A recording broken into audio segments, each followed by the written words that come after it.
Les États-Unis lancent un vaste projet pour encercler la Chine en mer de Chine méridionale. La mer de Chine méridionale, autrefois calme, s'agite de nouveau. Les États-Unis veulent clairement freiner l'expansion chinoise. Ils ont déjà déployé un groupe de porte-avions et procèdent à une démonstration de force. Aujourd'hui, nous allons examiner cela de plus près. Regardons tout de suite. Les États-Unis l'ont affirmé. La mer de Chine méridionale devient instable, non? Dans le même temps, les États-Unis ont commencé à demander la coopération des pays d'Asie du Sud-Est, affirmant qu'il fallait s'opposer fermement aux actions de la Chine. Le ministre de la Défense, Exus, a adopté une position ferme face aux actions agressives de la Chine, qui se sont intensifiées ces derniers mois, lors de la réunion des ministres de la Défense de l'Association des Nations de l'Asie du Sud-Est, tenue à Kuala Lumpur. Les États-Unis ont publiquement critiqué la Chine pour avoir déclaré le récif de Scarborough occupé militairement au détriment des Philippines, zone protégée en mer de Chine méridionale. Il a également souligné qu'il est important de renforcer les moyens de surveillance conjointe et de réponse rapide pour dissuader les provocations, et a proposé la mise en place d'un système commun de surveillance maritime qui déclencherait une alerte à tous les États membres si l'un d'entre eux était menacé. Pour être honnête, la Chine manque vraiment de conscience. Il crée des îles artificielles en mer de Chine méridionale et revendique dans toute la zone, ce qui est difficile à accepter. Cette fois, le ministre de la guerre Exus a conclu pas mal d'accords lors de sa tournée en Asie du Sud-Est. Je vais expliquer. Le ministre de la guerre Exus a conclu un accord avec les Philippines, appelé Task Force Philippines. La Task Force Philippines compte environ 60 membres sous la direction d'un officier général. C'est une organisation américaine qui vise à améliorer l'efficacité de la coopération entre les deux pays, à perfectionner l'exécution des exercices opérationnels et à renforcer la préparation à l'aide humanitaire et à la réponse aux catastrophes. Bien sûr, il ne s'agit pas d'envoyer des troupes, mais il est notable que l'armée américaine ait créé une organisation pour soutenir directement les Philippines contre la Chine en mer de Chine méridionale. Et ils ont également décidé de coopérer avec l'Inde. Actuellement, il y a beaucoup de discussions entre l'Inde et les États-Unis, mais il semble qu'ils partagent la même opinion sur la nécessité de contenir la Chine en mer de Chine méridionale. L'Inde et les États-Unis ont conclu le 31 octobre un accord de défense de 10 ans dont les détails restent confidentiels. Avant les discussions, le ministre de la guerre Exus a affirmé vouloir une mer de Chine méridionale et un Indo-Pacifique ouvert et libre. Étant donné ses critiques envers la Chine, il semble que l'Inde et les États-Unis s'y convenu de coopérer dans cette région. En particulier, les Philippines et le Vietnam répondent de manière assez active à ces demandes des États-Unis. Les Philippines et le Vietnam, confrontés à l'empiètement chinois en mer de Chine méridionale, ont un besoin urgent du soutien américain. Le Vietnam et les Philippines participent à ce réseau d'encerclement en mer de Chine méridionale instauré par les États-Unis. Tout d'abord, dans le cas du Vietnam, la Chine installe des îles artificielles en mer de Chine méridionale et continue de revendiquer ces eaux, comme les siennes. Le Vietnam a donc commencé à construire à son tour des îles artificielles dans la mer de Chine méridionale. Le Vietnam a créé 21 îles artificielles en mer de Chine méridionale ces 4 dernières années. Certaines de ces îles possèdent des pistes d'atterrissage et des installations de défense, dont des dépôts de munitions. La Chine n'a construit que 7 îles artificielles dans les Spratly, malgré l'ampleur de la construction. Mais le Vietnam, lui, en a construit 21, dépassant largement la Chine. Cette mesure a permis au Vietnam de répondre plus fermement à la Chine que tout autre pays en mer de Chine méridionale. Bien sûr, si l'on regarde la superficie, la Chine a 16 à 19 km², tandis que le Vietnam en a 8 à 9, donc il reste encore des efforts à faire. L'essentiel, c'est que ce n'est qu'un début.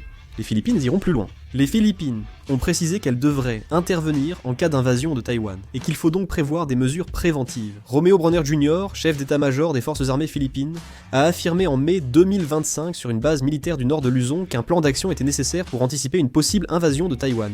On observe souvent des affrontements avec les gardes-côtes, et la marine chinoise entrant en mer de Chine méridionale à bord de divers navires. Ils ont également renforcé leur coopération militaire avec les pays occidentaux tels que les États-Unis et le Japon. Ils ont précisé leur souveraineté sur la mer de Chine méridionale par la loi et déploient les derniers systèmes d'armes américains. Surtout, ils poursuivent des actions visant à contenir la Chine en menant des exercices conjoints avec de nombreux pays à travers le monde. En particulier, les États-Unis ne se sont pas contentés de paroles. Ils sont passés à l'action directement. Les États-Unis, l'Australie, la Nouvelle-Zélande et les Philippines ont montré leur volonté de contenir la Chine par un exercice conjoint, fin octobre début novembre. De plus, les États-Unis ont envoyé le groupe aéronaval du porte-avions Nimitz dans cette région, ce qui a entraîné une confrontation temporaire avec un groupe de destroyers chinois. En outre, en poursuivant les exercices conjoints en mer de Chine méridionale et en envoyant régulièrement des navires de guerre, on peut voir à quel point les États-Unis sont actifs dans la mise en place du réseau d'encerclement de la mer de Chine méridionale, qu'ils envisagent pour contenir la Chine. Ils ont aussi déployé le missile anti-navire Nemesis sur une île philippine proche de Taïwan, affichant clairement leur volonté de freiner l'expansionnisme chinois. Les États-Unis sont déterminés car la mer de Chine méridionale est stratégique, pas une simple étendue d'eau. Cet endroit est l'une des principales voies maritimes mondiales, surnommée l'artère du commerce international. Chaque jour, plus de 50 000 navires traversent cette zone, assurant 30% du commerce mondial, soit 3 500 milliards de dollars de marchandises par an. Pour maintenir la chaîne d'approvisionnement mondiale reliant l'Asie, l'Europe, le Moyen-Orient et les Amériques, pétrole, gaz, semi-conducteurs, céréales, minerais de fer et biens de consommation doivent traverser cette étroite mer. Cela signifie que la puissance qui contrôle la mer de Chine méridionale détient les artères du commerce mondial. Un seul navire bloqué bouleverse l'économie mondiale, et un mois d'interruption d'une route commerciale peut paralyser toute la chaîne d'approvisionnement.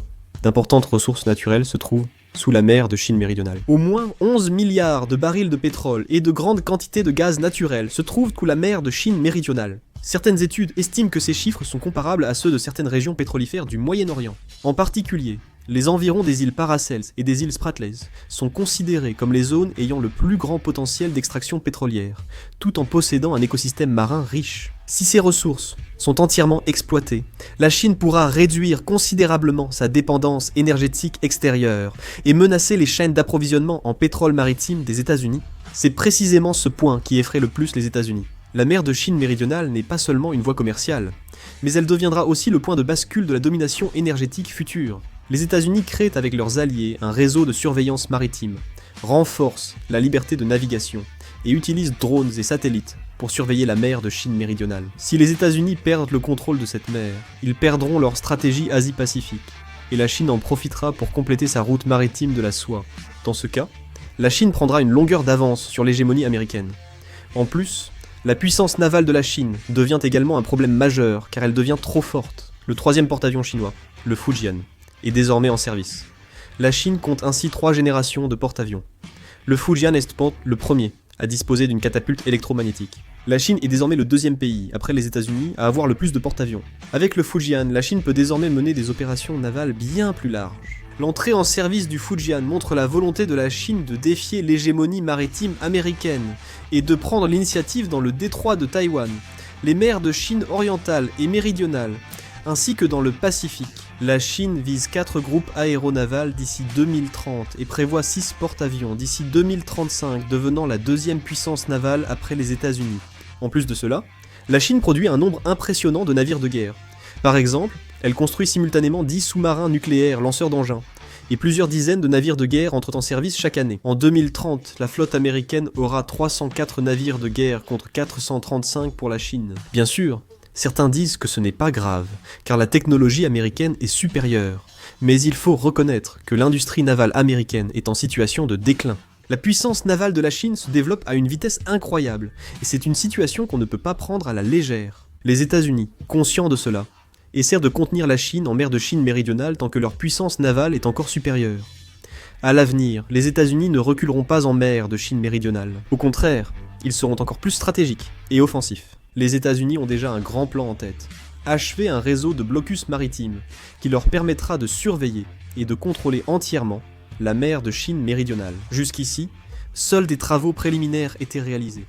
Désormais, la phase de déploiement opérationnel commence. Tout d'abord, les États-Unis vont entièrement réorganiser leur réseau d'alliances. Ils coopéreront avec les Philippines et le Vietnam et renforceront aussi leurs efforts pour rallier la Malaisie, l'Indonésie et Singapour. Officiellement, ils prônent un Indo-Pacifique libre, mais cherchent en réalité à encercler la Chine pour limiter ses actions militaires en mer de Chine méridionale. Pour l'armée américaine, l'Inde peut relier et exercer une pression sur les routes maritimes chinoises dans l'océan Indien et la mer de Chine méridionale. Les États-Unis vont renforcer leur présence militaire permanente. Déjà, les États-Unis étendent leurs installations militaires dans le nord de Luzon et sur l'île de Palawan aux Philippines. Et il est très probable qu'ils y déploient des équipements de pointe comme des radars, des systèmes de surveillance sans pilote et des bases de missiles hypersoniques. Un navire chinois dans la mer de Chine méridionale sera suivi en temps réel via satellites, drones et sous-marins sans pilote. Les États-Unis exerceront aussi des pressions économiques et diplomatiques. Il est également très probable que les États-Unis qualifient la militarisation des îles artificielles en mer de Chine méridionale par la Chine d'actes illégaux, qu'ils poussent secrètement à des sanctions internationales, ou qu'ils interviennent dans les accords de développement des ressources maritimes des pays concernés, pour empêcher la Chine d'accéder à ces ressources. Déjà, des entreprises énergétiques américaines s'associent avec les Philippines et le Vietnam pour obtenir des droits d'exploration gazière en mer de Chine méridionale, ce qui fait également partie d'une stratégie d'encerclement économique visant à réduire l'influence de la Chine. Et sur le plan militaire, l'intensité des opérations pour la liberté de navigation sera bien plus élevée qu'aujourd'hui. La Chine émet aujourd'hui des avertissements radio à moins de 12 000 de ses îles artificielles, mais il est probable que les navires américains franchiront un jour cette limite pour tester sa réaction. C'est une sorte de guerre psychologique et une démonstration de présence. Si la Chine réagit, les États-Unis publieront immédiatement des vidéos et des images satellites pour mener une bataille d'opinion internationale. L'objectif est d'isoler la Chine par l'opinion publique mondiale. Les États-Unis voient le blocus de la mer de Chine méridionale comme une stratégie durable, prévue pour au moins 10 ans, avec des équipements pouvant rester plus de 20 ans. Au centre de tout cela se trouve le commandement Indo-Pacifique, c'est-à-dire l'ensemble du champ d'opération des forces américaines, qui s'étend de l'Inde jusqu'à Hawaï. Les États-Unis veulent créer un commandement intégré unifiant réseaux militaires, diplomatiques et de renseignements régionaux. Les États-Unis garderont toujours le contrôle des mers. Peu importe combien la Chine augmente le nombre de ses navires de guerre ou construit des porte-avions, les États-Unis comptent de créer une mer d'alliés pour isoler la Chine. L'encerclement actuel de la mer de Chine méridionale est un coup stratégique clé pour l'hégémonie du XXIe siècle. Les États-Unis ne veulent pas finir deuxième dans ce jeu. Que pensez-vous du blocus maritime des États-Unis en mer de Chine méridionale? Donnez votre avis en commentaire. C'est tout pour cette vidéo. Merci beaucoup.